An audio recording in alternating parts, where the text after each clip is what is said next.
What's going on YouTube? It's Teej back again with another video, and today we're talking about my preseason 2023 NFL mock draft, and hopefully you all enjoyed today's video. If you do, hit that like button. It really would help me and my channel out a ton. If you're new around here, want to see more draft content, more mock drafts, more football content in general, just hit that big red subscribe button. And tell me what you think about this mock draft. Who do I have going too high? Who do I have fallen too low? Who were some of your favorite prospects, and who did I not have in this first round that you think will go in the first 31 picks next April? Love to have your thoughts, and this is a conversation. I will respond to any comment in the comment section. So let's talk about this mock draft and the NFL draft in general down below.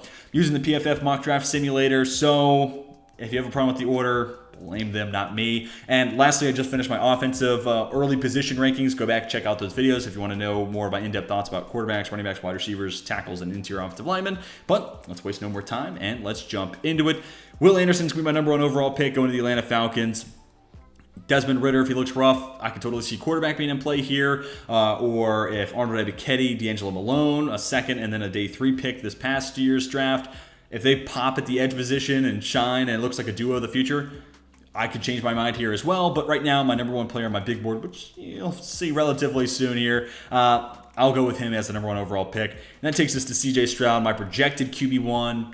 Right now, I think if I had to play one of these guys on a Sunday, I'd go Bryce Young, just because I've seen the accuracy and, you know, the Heisman, and I've seen him play in big games. Not that CJ Stroud hasn't. I'm not saying that by any stretch. But also a little bit more consistency. CJ Stroud, remember last year, it was a little rocky to start. Even some moments in the Rose Bowl that make you kind of scratch your head. So lot to like, though, with Stroud. More the size, which is going to be the big concern for my number 3 pick here, Bryce Young. That'll be the number one thing he has to, you know, put to bed, but I think another year of dominating at Alabama, I think that will go a long way. Stroud doesn't have those size concerns, big arm. The other potential reservation for Stroud is going to be, hey, you know, Justin Fields, that is, for the Bears, a little slow to get the ball out of his hands. Is that the Ryan Day offense? CJ Stroud will just have to showcase, I'm a different guy. I'm a decision maker that's at a higher level maybe than Justin Fields. So if he's able to do that this year, then feel pretty confident in him going very high in next year's draft. We get to the Seattle Seahawks, and I'm not going to go quarterback here. That is 100% in the cards. It's just one of those things where I don't want to put 1,000 quarterbacks in the top 5. So I'm going to go Jalen Carter here, which if you were to take away the quarterbacks, he's probably the number 2 player on my big board. Just a freak there in the middle of that Georgia defense, and especially now there's no Jordan Davis, there's no Nakobe Dean, there's no Quay Walker, there's no Trevon Walker. More eyes are going to gravitate towards Jalen Carter. Noah Smith's a good player, and there's some potential there, but Jalen Carter is going to be the headline player on that defense. Keely Ringo as well too, but Jalen Carter has the chance to do something similar to what Jordan Davis did last year and kind of take the country by storm as this interior defensive lineman, which is not necessarily a position you think of taking the country by storm, but that's a Seattle team that has a ton of holes. So I could also see this being a team that's like, it's tough because you have DK Metcalf and maybe Tyler Lockett still in the team once we get to the 2023 draft. But quarterback could totally be in play, especially if Pete Carroll retires and you have a new head coach who's looking for that guy he can work with for the long term. I'm not saying it's impossible, but if you don't like that I'm not going quarterback here, switch him and who I'll have at 7 and put Carter down at 7, and I think you'll be happy. But let's move on and start talking about the Jets, and I don't love my options here. I got a ton of flack for, Eric Gilbert being the pick for the Jets because, Garrett Wilson's looked good this preseason. They put in investment at wide receiver. They spent a lot of money at tight end. Do they need a guy who's that hybrid? Why not? More weapons is awesome. But I'll go Myles Murphy here, and that's kind of basing it off of, Robert Saleh likes his edge rushers, and Carl Lawson might not return from the injury as the same guy, and even if the injury isn't concerned, he was a guy coming from Cincy that you saw more than the production backed up, and maybe that trend continues. And Robert Saleh's like, nah, I need someone else. I need someone who can be a step better, or whatever the case may be. I know they went Jermaine Johnson in the end of the first round last year, but when you have 3 first-round picks, sometimes you'll have some overlap with your next year's first. So Myles Murphy is the athlete that can hold his own at the NFL level. It'll be interesting. A lot of these Clemson guys are going to repeat this point, but Brent Venables installed a lot of 3-man fronts. So for a guy like Brian Brzee, we'll talk about later, and Myles Murphy here, that's not good for them. They're seeing a lot of double teams. But then someone like Trenton Simpson, who again we'll talk about, he's hoping that defense stays the same now that Venables gone. So only time will tell. I just got to see the Tigers take the field. But Murphy totally could be a guy who shoots up boards and becomes a top 5 pick. And I could see a team that prioritizes edge, like the Jets, taking him very high. On to the Jaguars. Let's go Jackson Smith and Jigba here. A team that's looking for a number 1 wide receiver. Yeah, they pay Christian Kirk a lot of money. Yeah, they're paying Zay Jones a lot of money.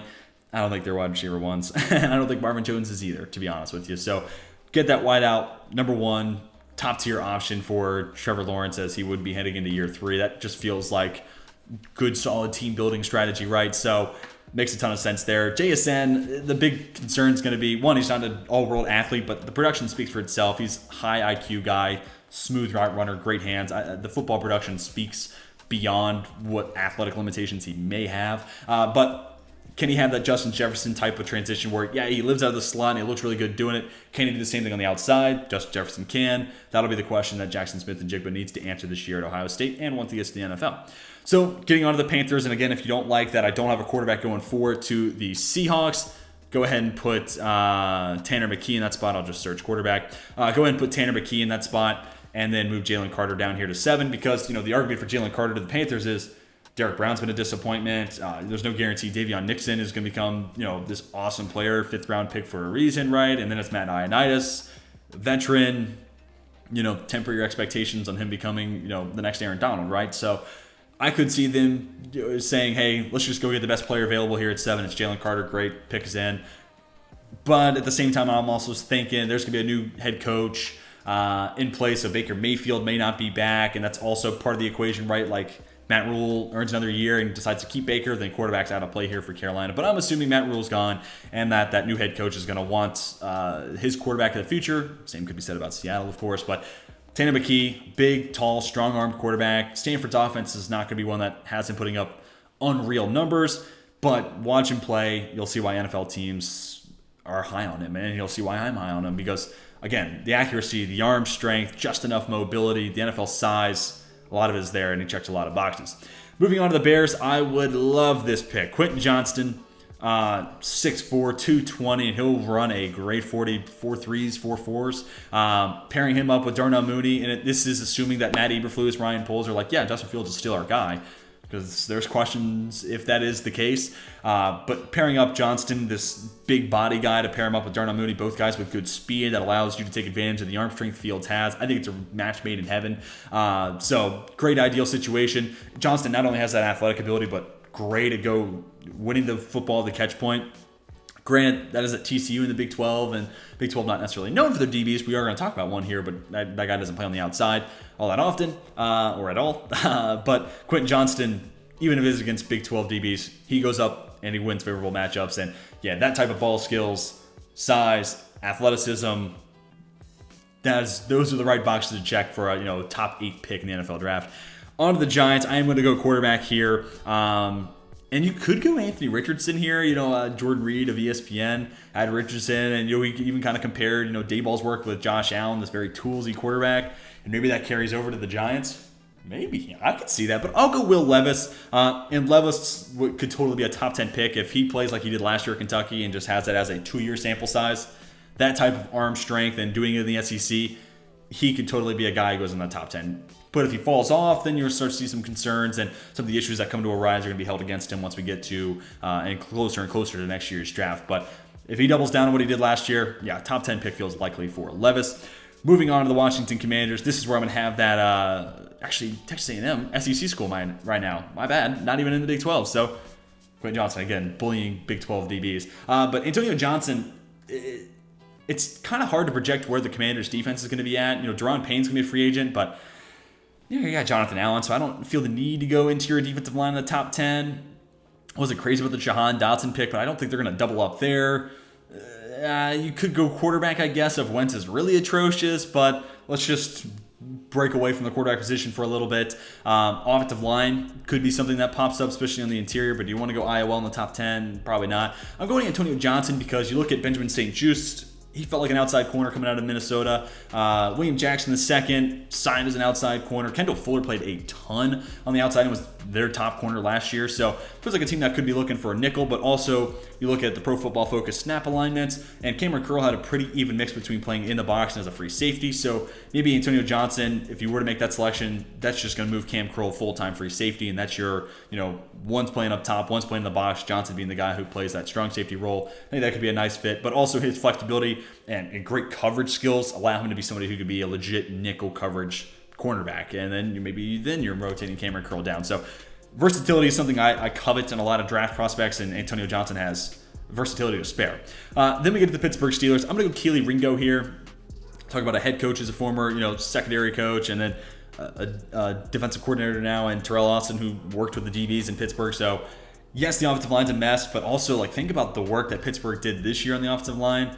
Signing a Mason Cole is not saying, hey, Pittsburgh is they're overhauling the offensive line. And James Daniels is a good player, and $8 million a pop, that's an investment.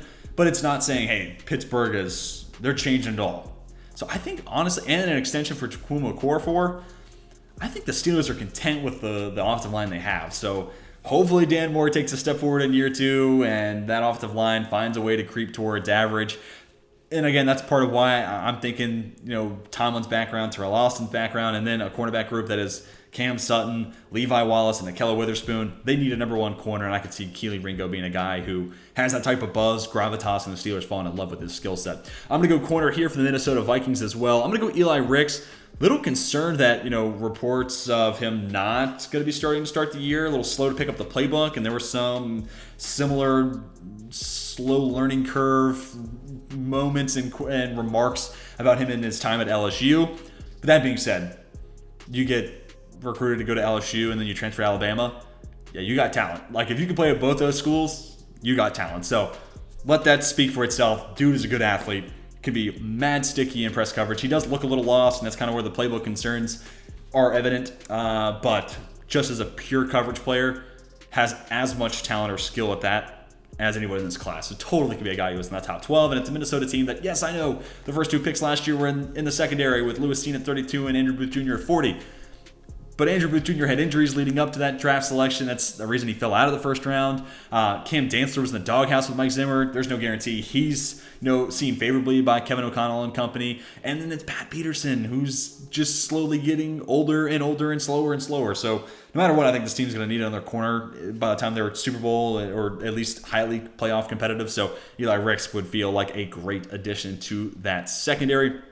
Moving on to the Eagles now. I'm going to go Andre Carter II would be the first round picks since just after World War II for Army, which is bonkers. But with his size and speed and strength combination, he feels like a legitimate locomotive trying to run through an offensive tackle. And you see that. You legitimately don't need to look long at tape to be Andre Carter is trying to hurt somebody. So there's going to be a lot of things and I think he'll be an Indy darling, right? He'll get to the combine and he'll put up some great numbers there. So totally think teams are going to fall in love with him. And yes, I know it's an academy school, so the level of competition is not all that stiff. But that being said, I think he's going to have good production, good athletic numbers, and teams are going to fall in love with him. And plus, the Eagles, if there's things that we can count on from Howie Roseman, it seems that he won't draft a linebacker in the first round, and he's going to have offensive and defensive line depth. So I think Andre Carter, as Brandon Graham gets older, and Derek Barnett continues to be someone who hasn't totally lived up to maybe the Eagles' expectations, I could see them continue to prioritize having an edge rusher, despite signing a Hassan Reddick and Jordan Davis, an interior defensive lineman, but they just took him in the first round last year. So I could see that trend continuing for the Eagles here, and they have 2 first-round picks, which makes it a little easier. Then we get to the Raiders, and between my radio show and now last year's mocks, this year's early mock, I feel like I am just trying to get the Raiders an interior disruptor. And Brian Brzee, former number 1 overall recruit out of high school, and that's the most impressive thing he has on his resume, which is disappointing. But again, Brent Venables, a lot of 3-man fronts, a lot of double teams against Brian Brzee. So if that scheme changes, does it give him more one-on-ones? Does it take advantage? Does the production follow suit? Because he's a good athlete. And really, 14 feels like the last place we'll see Brzee go, because he'll either shine, you see the athleticism, the production, he's a top 10 pick, or the production's not there. He also had an injury last year, so that could come into play, and he becomes a guy who sneaks in to the back half of the first round because he missed a lot of time in this upcoming season, or he was healthy but saw a lot of double teams, didn't really get to see the production. So 14 feels like the absolute last spot we'll see. It'll be really high or really low in the first round if he is indeed a first rounder. So no guarantee, but again, I continue to try to shoehorn one of these disruptors in the middle of the Raiders defense because Jonathan Hankins is not it long term. Bilal Nichols, I think, is a nice nose, and if you were to pair him up with Brzee as the pass rusher of those 2 interior players right there in the middle of Chandler Jones, Max Crosby, that would be awesome. Corner could also be in play here for the Raiders because Trevon Mullen, Rock Ya-Sin, I think there's room for growth there. We skip the Dolphins pick, which has been forfeited. Get to the New England Patriots. Corner totally in play, coverage safety. But I'm going to go with somebody who, shares some of those skill sets of a coverage safety maybe with Trenton Simpson. Body of a linebacker, coverage ability of a safety. And, Isaiah Simmons kind of moves and plays like a big safety. Simpson is the perfect blend, and that's what makes him, if Clemson is going to continue to play that Brent Venables style, that star backer role where that dude has the exact right body and skill set for it. So excited to see what Clemson does this year because, Miles Murphy, Brian Brzee are hoping they see less double teams, but Trenton Simpson hoping nothing changes because he plays that Isaiah Simmons role, but even better, and he is better suited for it. So he could go even higher than 15. And then you talk about the Patriots, and Juwan Bentley is not a guy you want to have as your long-term starting linebacker. Mac Wilson bounced around, not a long-term guy either. So a guy who could be a thumper because of his body and his size and his strength, but also if the Patriots continue to run more zone like they did last year, think about how important Fred Warner is in the middle of that San Francisco defense. Those zone-heavy schemes ask a lot of linebackers and coverage, and Trenton Simpson could live up to that. And if Bill Belichick and the Patriots are going to continue to move that way, Simpson would be a huge addition. And especially when Devin McCourty is only getting older and older, and he is right now the best coverage player they have in that secondary. Because I like Kyle Duggar, I like Adrian Phillips, and I could be intrigued by Jabril Peppers. Those are all box safety guys. So I'm concerned about corners, and outside of McCourty, I'm concerned about the coverage ability of those safeties. So adding a Trenton Simpson would go a long way and alleviating some of those concerns for me heading into 2023. Then we get to the Titans, and Peter Skoronski is my number one tackle, but I'm actually going to go with Terrence Johnson Jr. here. Guard, going to be moving to tackle for Ohio State, 6'5", 315, ideal size, great lateral movement as well, which I think you'll see a lot more of that at tackle versus playing at guard last year. And I think, his ability to just move people, I think fits with what the Titans want to do. Also, Taylor Lewan can be cut next year, no dead cap, barring some midseason restructure or anything like that. So, Taylor Lewan struggles this year. He could be a cap casualty. But also, Dylan Radunz has been somebody I've not heard a whole lot of positive buzz around. So if Nicholas Petit-Frere can't overtake him for that right tackle spot, it could be something where Paris Johnson Jr. becomes the right tackle of the future. But also that interior of the offensive line is really, year over year, slowly but surely getting worse and worse. So maybe Radunz or Petit-Frere sticks at right tackle, and maybe Lewan is still good, and maybe it's a situation kind of like what the Cowboys were ideally trying to work with. Obviously, the time of this recording, Tyron Smith, yesterday, his injury is made public. That's a big blow to the Dallas Cowboys. We'll talk about that later, though. But I could also see Tennessee going with a similar approach where it's like, we need to get better in the interior offensive line. Paris Johnson, you're going to play left guard. And then once we're ready to move on from Lawn, we'll kick you out to play tackle, and then we'll address the IOL later on. So that also could be in play as well. Anyways, let's move on to the Houston Texans. I'm actually going to go ahead and make a little bit of a pivot here from what I originally had when I was mocking up this mock draft. I had Kayshon Boutte just because I think he's a little bit better of a wide receiver prospect. But for the sake of fits, there he is, Jordan Addison. You already have a little bit of a burner in Brandon Cooks. Now, part of my rationale originally for Boutte was like, hey, if it works in Miami with Tyreek Hill and Jalen Waddle, two uber fast guys, I could see a team like Houston being like, hey, we already got one fast guy. Let's go draft the other one. Especially with CJ Stroud, big arm guy as your number 2 overall pick. I could see that. Realistically here, this is also probably a defensive pick because you want to mix it offense-defense, but adding Jordan Addison, very quick out of his breaks, smooth route runner. You clean up some of those just random open drops that he had. This dude's production is going to be crazy, especially now in a Lincoln Riley offense, playing with Caleb Williams, one of the better starting quarterbacks in the country. This dude's numbers could be bonkers again. So already won the Blitnikoff. Totally think he'll be a first-round pick, at least as it stands right now. I think I'd go Boutte over it, but you already have a burner in Cooks, big body, physical, vertical guy, Nico Collins. Maybe you're looking for that possession guy who can do some more damage over the middle of the field in that intermediate 10 to 20 yard range. Maybe that's Addison, but also not taking Boutte here is a little bit better of a fit for where I originally had Jordan Addison. So I am manipulating the game a little bit here. Getting to the Eagles here, second first-round pick, and that's part of why I think you can get away with this year. I'm not overly keen on running backs in the first round, but the Eagles roster really is close to complete. We've already added an edge for some extra depth and a potential starter there. Could go corner because James Bradbury is on a 1-year deal.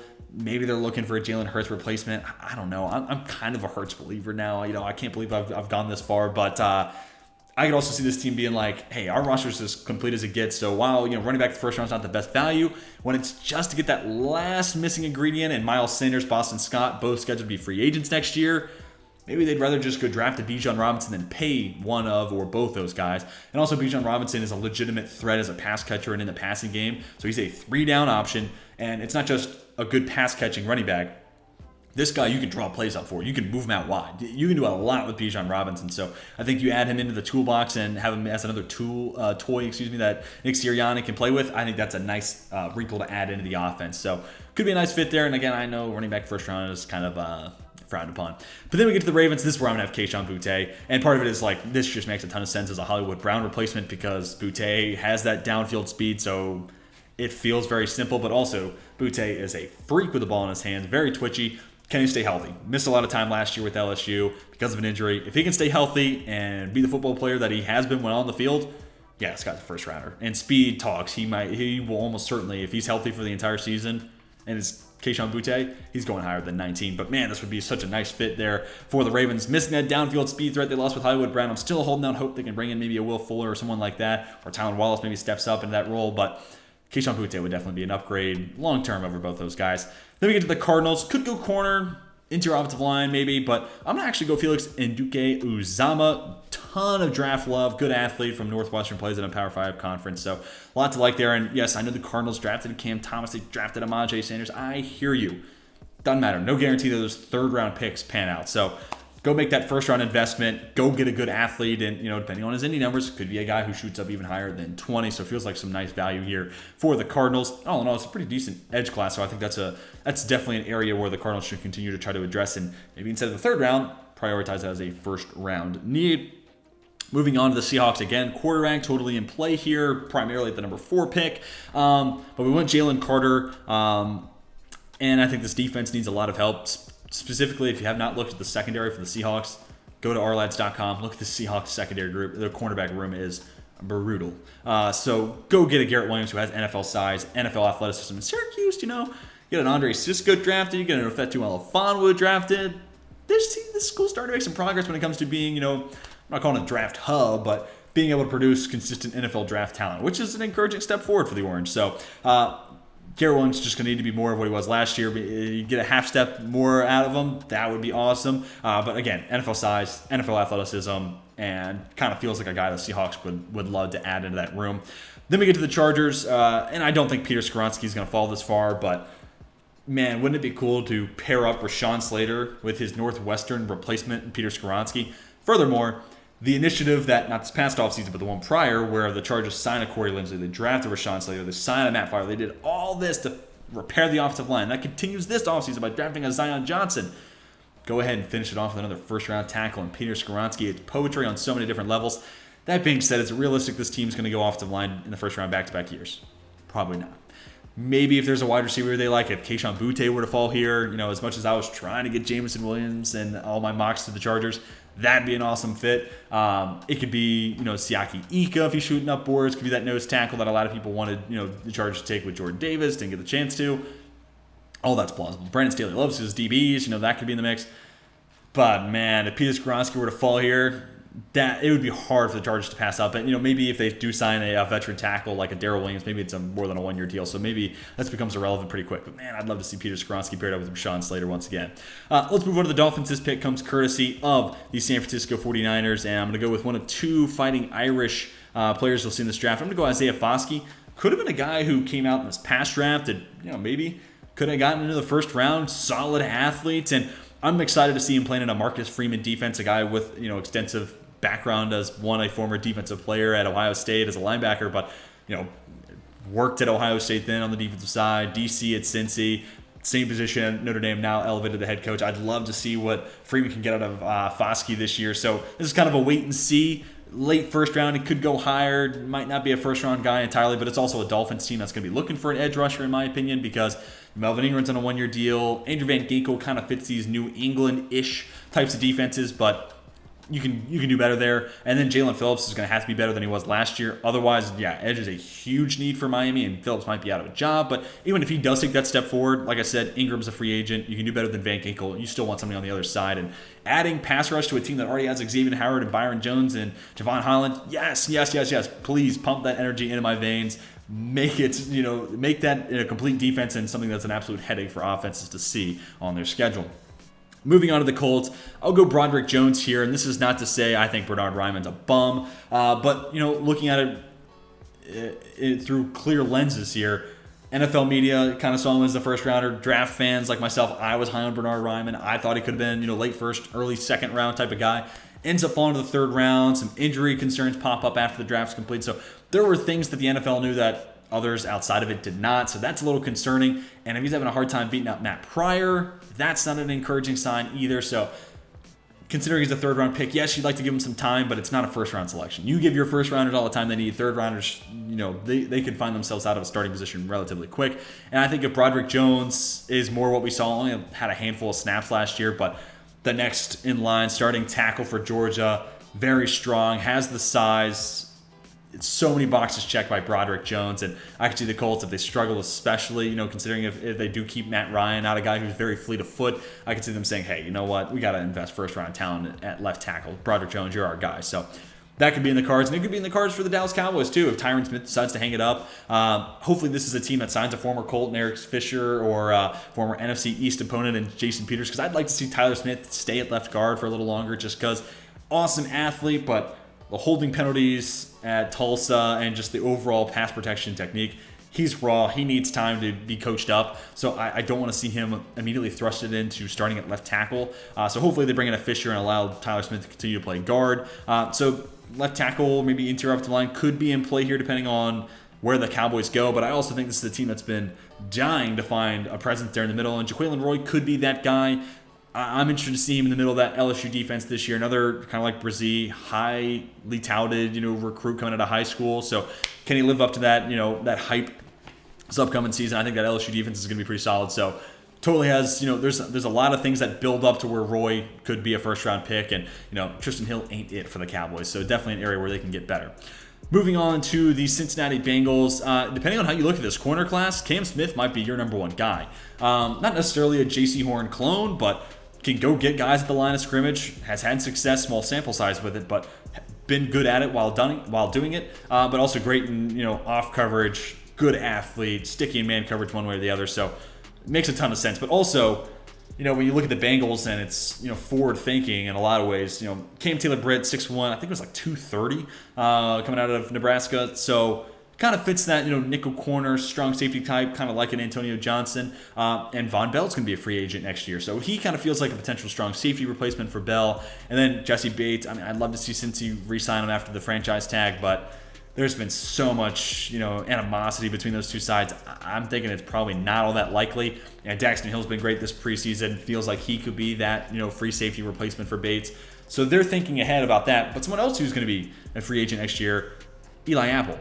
Also, not that good, and a potential area you can get better, Eli Apple. So I think drafting corner here makes a ton of sense on so many different levels. Replacing Eli Apple, or if you do want to bring him back on another one-year deal as depth, you can still improve upon him as a starting outside corner. So Cam Smith makes a lot of sense in a lot of different ways, but we'll see what the Bengals, draft approach, and we'll see how that offensive line holds up. Can the wide receiver stay healthy? Can the linebackers continue to be great? What is the edge? Again, 1,000 different hypotheticals you run down, but I think right now, corner is probably the way I would lean for the Bengals. Getting back to the Lions now, I'm going to go Brian Branch, another one of these versatile defensive backs, played all 5 DB spots, outside corner, nickel, free and strong safety, and he plays that that star backer role for Alabama, right there in the center of that defense, and down the stretch at least he inherited that spot, and that is going to be a role where you're at the center of one of the best defenses in football. And need I say more? That puts you in first round conversation. And even if Jeff Okudah does take that step forward, or maybe even Efetu Melifonwu looks good in year 2, and Amani Oruwariye proves, hey, I can stick on the outside, all that can happen. This team still needs a nickel corner, and Deshaun Elliott might be a nice player, but they can still get better at safety, specifically at strong safety, and Brian Branch could be nickel corner, strong safety hybrid here for the Lions. So I like that value there at 27, an upgrade there on the defensive side. Get to the Packers. This is such a boring pick, but I'll go Michael Mayer because we know Green Bay is not going to take wide receivers, so let me give him the next best thing. Going into year 2 in this, situation, this mock draft, you're talking about year 2 Romeo Doubs and year 2 Christian Watson. So maybe there's some optimism there at the future of the wide receiver position, but Robert Tonyan is not anything to write home about. So definitely an upgrade there, as Michael Mayer is one of, if not maybe the best tight end in football, and college football that is. Eric Gilbert, maybe if he's still on the board, wide receiver, tight end hybrid, that could be kind of cool here for Green Bay, but could also be, maybe a safety if they decide to move on from Adrian Amos or Darnell Savage. It could be tough to keep both those and meet their, pay requirements, so that could be in play as well. Then we get to the Chiefs, and I'm going to, I guess, replace one former Oklahoma tackle with another. Anton Harrison's a player I like a good bit. Really smooth mover, solid technique, lots of playing time, true junior at Oklahoma. The big concern is his play strength. And, he's already had comments and talked to reporters and had stories published where it's like, hey, maybe I didn't take going to the gym as serious as I should have in high school or early college, but I am now. So that is player talk, take it with a grain of salt. But if we see that on the field, this guy's a first rounder in my eyes, without a doubt. And if Orlando Brown Jr. does not work out an extension with the Chiefs, you're talking about a hole at left tackle. Now, going from Orlando Brown Jr. to a rookie left tackle is almost certainly going to be a downgrade, but still, you add rookie contract left tackle with, Trey Smith, Creed Humphrey, maybe Lucas Niang or Darian Kennard there at right tackle. That's a cheap but really good offensive line. And of course, the big money of that is Joe Thuney at left guard, excuse me. So, man, that offensive line unit would still be such a strong presence for the Chiefs, but it'd be such a cheap position group, and it allows you, while you're paying Pat Mahomes a lot of money, he has a team-friendly contract though, and you can spread that money around and continue to have one of the best rosters in the NFL. Only two teams left to talk about while I'm going through the Bucs options here, because I kind of copped out here. I'll kind of show you some of the players that just missed. Nolan Smith, especially if Joe Tryon-Shoyinka is disappointing, or maybe Shaquille Barrett has injuries, edge could totally be in play. Thought about interior defensive line for a Akeem Hicks replacement, but spoiler alert, Siaki Ika is going to be the pick for the Bills, and Trevon Dexter is more of a nose tackle, and so is Ika, so it doesn't really make sense considering you already have a Vita Vea. And then some of the other names here, I don't love the value there for pick 30. Thought about interior offensive line, but Shaq Mason could be someone who gets cut, and there's no dead cap hit against his contract, so maybe, but he's going to be 30 next year, and he's one of the best guards in the NFL at a time where the NFL is scarce on, above average guard play, so don't feel the need to get rid of him as a good player. And then if Luke Gedeke shows that he can hold his own as a starter, you have Robert Hainsey, you'd have Ryan Jensen returning from injury. So there's a lot of me that says maybe interior offensive line won't be a big issue there for the Bucs. But Andrew Voorhees, Layden Robinson could totally work his way into the first round conversation. But ultimately, I decided to cop out and be a bum and go with Anthony Richardson.